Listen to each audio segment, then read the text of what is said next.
Monica Bridal Studio and Academy 17 days bridal makeup course at available price. Last day for registration. 2019 ఎన్నికల్లో ఘోరంగా ఓడిపోయి ఆ తర్వాత ఏ ఎన్నికలు వచ్చినా జగన్ దెబ్బకు నిలవలేకపోతున్న టీడీపీ రాజకీయంగా ఇంకా బలహీనంగా ఉందా? చంద్రబాబు జైలుకెళ్లాక మరింత బలహీనపడిందా? పార్టీని నడిపించే సరైన నాయకుడు లేకపోవడంతో టీడీపీ నేతలు సైలెంట్ అయిపోయారా? వారు కూడా బలహీనంగా తయారయ్యారా? ఇదే అదునుగా జనసేన బలపడేందుకు ప్రయత్నిస్తోందా? పొత్తుల లెక్కలను తమకు అనుకూలంగా మార్చుకుంటుందా? అందుకు టీడీపీ అంగీకరిస్తోందా? ఆంధ్రాలో రాజకీయ సమీకరణాలు రోజురోజుకు మారుతున్నాయి. చంద్రబాబు అరెస్ట్ తర్వాత టీడీపీ జనసేన పొత్తు ఖాయం చేసుకొని ఉమ్మడి కార్యాచరణకు సిద్ధమయ్యాయి.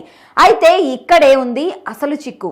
ఎవరెన్ని సీట్లలో పోటీ చేయాలనేది ఇంకా అవగాహనకు రాలేదు. కలిసి పని చేయాలని మాత్రమే ఆ రెండు పార్టీలు నిర్ణయించుకున్నాయి. అసలు సమస్య సీట్ల పంపకాల్లో వస్తుంది. టీడీపీ జనసేనకు 30 సీట్లు కేటాయిస్తే చాలనే ఆలోచనలో ఉంది. ఈ విషయాన్ని లీకుల ద్వారా చెబుతోంది. అయితే సీట్ల విషయంలో జనసేన లెక్కలు వేరే ఉన్నాయి. పెద్దగా ప్రభావం లేని తెలంగాణలో 32 స్థానాల్లో పోటీ చేస్తున్నట్లు జనసేన ఇటీవల ప్రకటించింది. ఈ లెక్కన పార్టీ బలంగా ఉన్న ఆంధ్రప్రదేశ్లో ఎన్ని స్థానాల్లో పోటీ చేస్తుందనే చర్చకు తెరలేచింది. తెలంగాణలో 25% పైగా స్థానాల్లో జనసేన పోటీ చేయనుంది. ఏపీలో కనీసం 70 స్థానాలకు తగ్గకుండా జనసేన బరిలో నిలిచే అవకాశం ఉందనే చర్చ జరుగుతోంది. ఇంతకంటే తక్కువ స్థానాల్లో జనసేన పోటీ చేస్తే ఆత్మగౌరవాన్ని టీడీపీకి తాకట్టు పెట్టడమే అవుతుందని జనసేన నాయకులు కార్యకర్తలు అంటున్నారు. కీలెరిగి వాత పెడుతున్నట్లుగా దూసుకెళ్తున్న పవన్ పూర్తి స్థాయి లౌక్యాన్ని ప్రదర్శిస్తున్నారు. పవన్ దూకుడు చూస్తుంటే తాను అనుకున్న నెంబర్ను తెలుగుదేశం నుంచి సాధించేలాగే కనిపిస్తోంది. నిన్న మొన్నటి వరకు కేవలం పార్ట్ టైం పొలిటీషియన్ గా కనిపించిన పవన్ ఇప్పుడు పూర్తి స్థాయి పరిణితికి చెందిన నాయకుడిలా రూపాంతరం చెందినట్లు కనిపిస్తోంది. జన సైనికుల లెక్కలకు కారణాలు లేకపోలేదు. గత ఎన్నికలతో పోల్చితే జనసేన బలపడిందనేది ఎవరు కాదనలేని నిజం. టీడీపీకి కూడా ఇష్టమున్నా లేకున్నా ఈ విషయాన్ని అంగీకరించాల్సిందే. అదే సమయంలో చంద్రబాబు నాయుడు అరెస్టుతో టీడీపీ బలహీనపడిందనేది జన సైనికుల వాదన.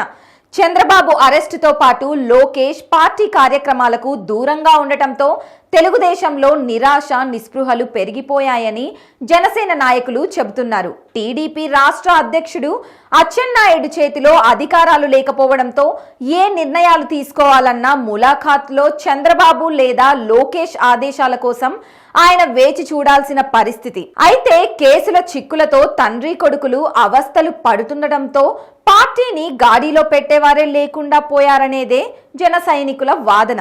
ఈ వాదనలో నిజం లేకపోదు.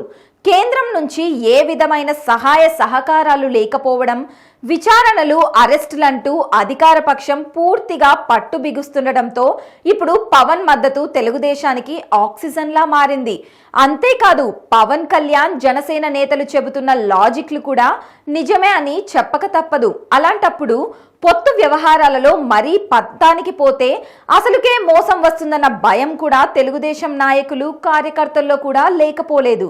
పొత్తుల విషయంలో జనసేన కీలకమైన అంశాన్ని సైతం జన సైనికులు గుర్తు చేస్తున్నారు. 2014లో జనసేనతో పొత్తుతోనే టీడీపీ గెలిచింది. అదే 2019లో జనసేన పొత్తు నుంచి బయటకు వెళ్లిపోవడంతో తెలుగుదేశం పార్టీకి ఓటమి తప్పలేదు. అంతేకాదు కేవలం 23 స్థానాల్లో మాత్రమే విజయం సాధించింది. దీంతో తమ మద్దతు లేకుండా టీడీపీ గెలవడం అసాధ్యం అంటున్నారు. నిజం చెప్పాలంటే ఎవరితో పొత్తు లేకుండా ఒంటరిగా టీడీపీ గెలిచిన సందర్భమే లేదని గుర్తు చేస్తున్నారు. ఇక ఈ విధంగా చంద్రబాబు జైల్లో ఉండటం, పార్టీలో నిరాశ నిస్పృహలను నెలకొనడంతో ఇప్పుడు పవన్ మద్దతు లేకపోయినా కూడా తెలుగుదేశానికి ఎన్నికలు ఎదుర్కోవడం చాలా కష్టంతో కూడుకున్న వ్యవహారమని టీడీపీ నేతలే అంటున్న మాటలను గుర్తు చేస్తున్నారు. అదే సమయంలో పవన్ కళ్యాణ్ దూకుడు పెంచడంతో ప్రజల్లో జనసేనపై నమ్మకం పెరిగిందని చెబుతున్నారు. టీడీపీ వైసీపీ ప్రభుత్వాలను చూశాం కాబట్టి జనసేనకు ఒక అవకాశం ఇద్దామనే వారి సంఖ్య పెరిగిందని జన సైనికులు లెక్కలు వేస్తున్నారు.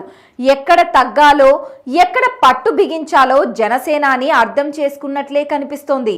మరి పవన్ దూకుడు చూస్తుంటే తెలుగు తమ్ముళ్ళు త్యాగరాజుల్లాగా మారక తప్పలేదన్నట్లే ఉంది. పవన్ను కాదంటే జగన్ను ఒంటరిగా ఎదుర్కోగలమనే నమ్మకం లేదు. కార్యకర్తలు ఒంటరిగా వెళ్లినా గెలుస్తామనే అనుకుంటున్నా నాయకత్వంలో మాత్రం ఆ నమ్మకం లేదు. అందుకే జనసేనతో పొత్తుకు టీడీపీ సిద్ధపడింది. పవన్ కళ్యాణ్ మొదట్లో కాస్త తగ్గినట్లు కనిపించినా ఇప్పుడు ఆయన వ్యాఖ్యలు చూస్తుంటే పవన్లోని రాజకీయ పరిణితి కనిపిస్తోంది. గౌరవప్రదమైన సీట్లు ఇస్తేనే పొత్తు ఉంటుందని ఇప్పటికే అనేక మార్లు పవన్ కళ్యాణ్ ప్రకటించారు కూడా.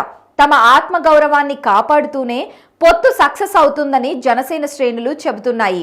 అందుకు తగ్గట్లే పెడనలో జరిగిన వారాహి యాత్రలో టీడీపీ బలహీన పరిస్థితుల్లో ఉందని, నాయకులు బలహీనంగా ఉన్నారని పవన్ కామెంట్స్ చేయడం రాజకీయాల్లో చర్చనీయాంశంగా మారుతోంది. టీడీపీ బలహీనంగా ఉందంటూనే ఆ పార్టీకి అనుభవం ఉందని, జనసేన పోరాట పటిమ కనబరుస్తుందని, టీడీపీ అనుభవానికి జనసేన యువరక్తం పోరాటం తోడైతే జగన్ని ఓడించవచ్చని చెప్పుకొచ్చారు. అంటే ఇక్కడ పరోక్షంగా టీడీపీకి ఒంటరిగా జగన్ని ఎదుర్కొనే సత్తా లేదని పరోక్షంగా పవన్ క్లారిటీ ఇచ్చారు.